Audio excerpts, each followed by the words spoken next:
वासनेतून बाहेर पडण्याचा विचार करावा। हा, जी काम वासना आहे, जो काम सांगितलाय तो धर्म, हा जो सांगितलाय ना, हा धर्म शेवटपर्यंत आम्हाला पाळायचा आहे, धर्मानेच वागायचे। धर्मामध्ये जे करू नको सांगितले ते करायचं नाही, आणि जे कर आवर्जून असं सांगितले ते करायचंय।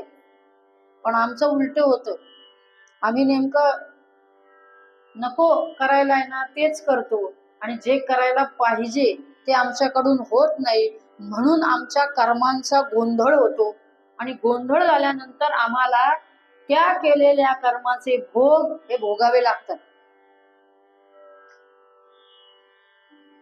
अर्थ जो आहे, काम आणि अर्थ या दोन्ही गोष्टी जर बघितल्या ना, तर या दोन्ही गोष्टी महत्वाच्या आहेत। अर्थ म्हणजे पैसा, पैसा मिळवणं आणि प्रपंच व्यवस्थित चालवणं, तो अर्थ मिळालेला त्याचं व्यवस्थित नियोजन करणं।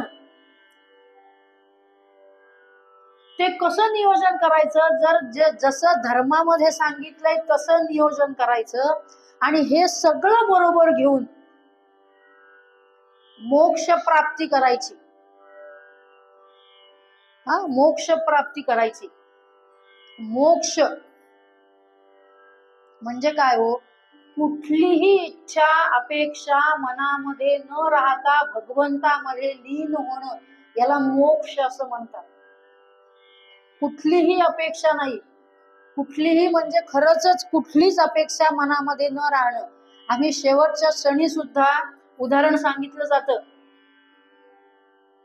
साधं उदाहरण आहे, अहो शेवटच्या घटिका मोजत होते आणि बोलता येईना, मुलांना वाटलं वडील बहुतेक आता जाण्याच्या मार्गावरती आहे, मुलांनी घाई घाई वकिलांना बोलवलं, जे काय प्रॉपर्टीचे कागदपत्र होते सही करण्याची सुद्धा हातामध्ये ताकद राहिलेली नव्हती। वकिलांना विचारलं याच्यावर पर्याय, वकील म्हणाले अंगठा घ्या, पण भगवान वडिलांचा अंगठा वगैरे घेतला, सगळं झालं। बायको आली जवळ, तिनं विचारलं काय पाणी चहा काय हवंय का, काही बोलायला तयार नाहीत, काही नाही। नजर एका ठिकाणी स्तब्ध होती, आणि एक 10 मिनिटं चाललेलं होतं हे सगळा प्रकार, आणि 10 मिनिटानंतर जोर जोरात ओरडायला लागले लोक। काही कळे ना घरातल्यांना नेमकं काय होतंय, यांना काहीच समजेना।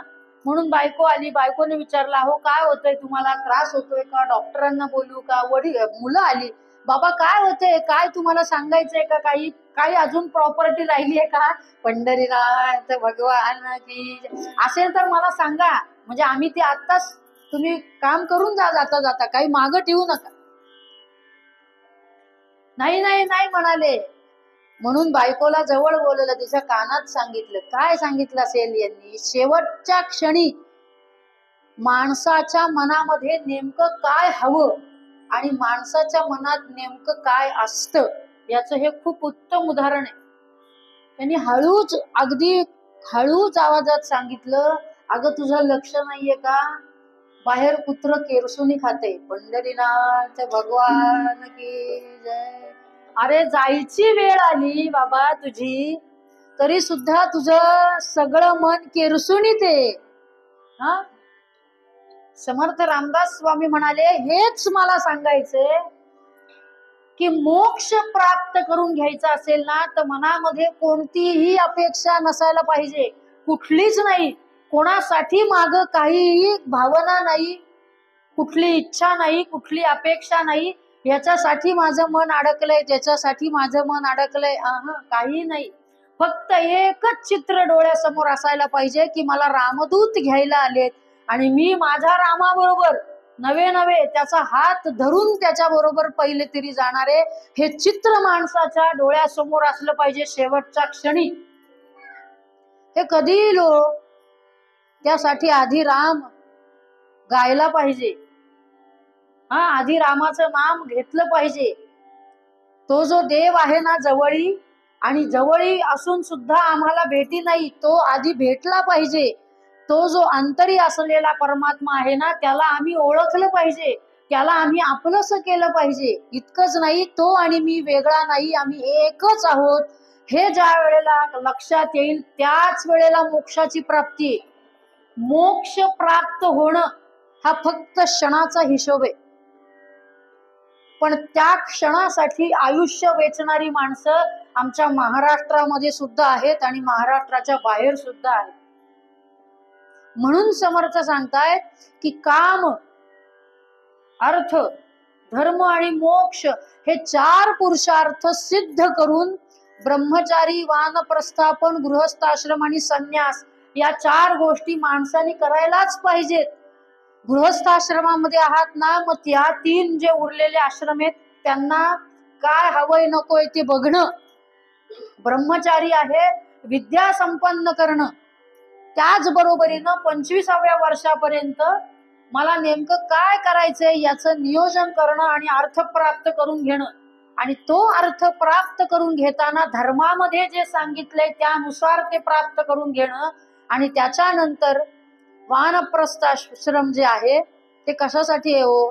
वनात जायचं आता शक्य नाही, पण घर हे वनच आहे हे लक्षात घेऊन आपण राहू शकतो ना. 3 वाजता किंवा 4 वाजता चहा पाहिजेच, हे वानप्रस्थाश्रमामध्ये जमणार नाही.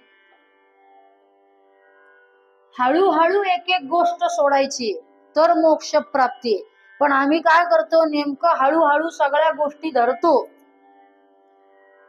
सोडत नाही हो. आम्ही काही सोडलं पाहिजे. माझ्या भाषेत सांगू, माणसानी योग्य वेळेला एक्झिट घेतलीच पाहिजे. सद्गुरुनाथ महाराज की जय. आणि योग्य वेळेला जर माणसानी एक्झिट घेतली नाही तर खुर्चीवर बसता तुम्ही, पण लोक मान देतीलच याची शाश्वती नाही. पंढरीनाथ भगवान की जय. हे घरामध्ये सुद्धा लागू आहे बरं. घरामध्ये सुद्धा ठराविक मर्यादेपर्यंतच बोलावं. त्याच्या पुढे बोलल्यानंतर तुमचं खरंच माणूस किती ऐकतो आणि किती ऐकत नाही याचा विचार तुम्ही तुमचा करायला हवा. गोष्ट सांगितली पाहिजे. आपण मोठे आहोत, उगीच काळ्याचे पांढरे झाले नाहीत आणि आता पांढऱ्याचे पण काळे करतात. पंढरीनाथ भगवान की जय. ते जे अनुभव आहेत ते अनुभव तुम्हाला आलेले असतात आणि ते इतरांना येऊ नये, तुम्हाला त्रास होऊ नये म्हणून अनुभव सांगितले जातात. ते सांगावेच, पण केव्हा? ज्या वेळेला तुम्हाला समोरच्याला ते सांगण्याची गरज असेल आणि समोरच्याला त्याची किंमत असेल, याला सोडणं म्हणतात. हे आपण प्रत्येक आयुष्याच्या वयाच्या पायरीवरती ओळखलं पाहिजे. आपण काय वागतोय, आपण कसं वागलं पाहिजे, आपल्या वागण्यानं कोणालाही त्रास झाला नाही पाहिजे. उलट असं झालं पाहिजे की किती वय असू द्या, 100 वर्ष जरी तुम्ही जगलात ना तरी माणूस हवा हवा वाटला पाहिजे, त्याचा त्रास होता कामा नये, इतकं वागणं आपलं चोख पाहिजे. हे सगळं कधी होईल? ज्या वेळेला आम्ही आमच्या हृदयातला परमात्मा ओळखू आणि त्याच्या बरोबर आम्ही राहू. आणि ज्या वेळेला तो अंतरी असलेला परमात्मा, तो आणि मी वेगळा नाही, आम्ही दोघही जण एकच आहोत, त्यावेळेला तुमची किंमत ही फक्त घरामध्येच नाही तर समाजामध्ये सुद्धा बदललेली असेल. हे समर्थांना सांगायचे. समर्थांना हे सांगायचे, तुम्ही सगळं संसार करताय, सगळं करताय, पण ते जे धन आणताय ना ते कसं आणताय हो? तुकाराम महाराज अभंगामध्ये सांगतात, जोडोनिया धन उत्तम व्यवहारे, जोडोनिया धन उत्तम व्यवहारे.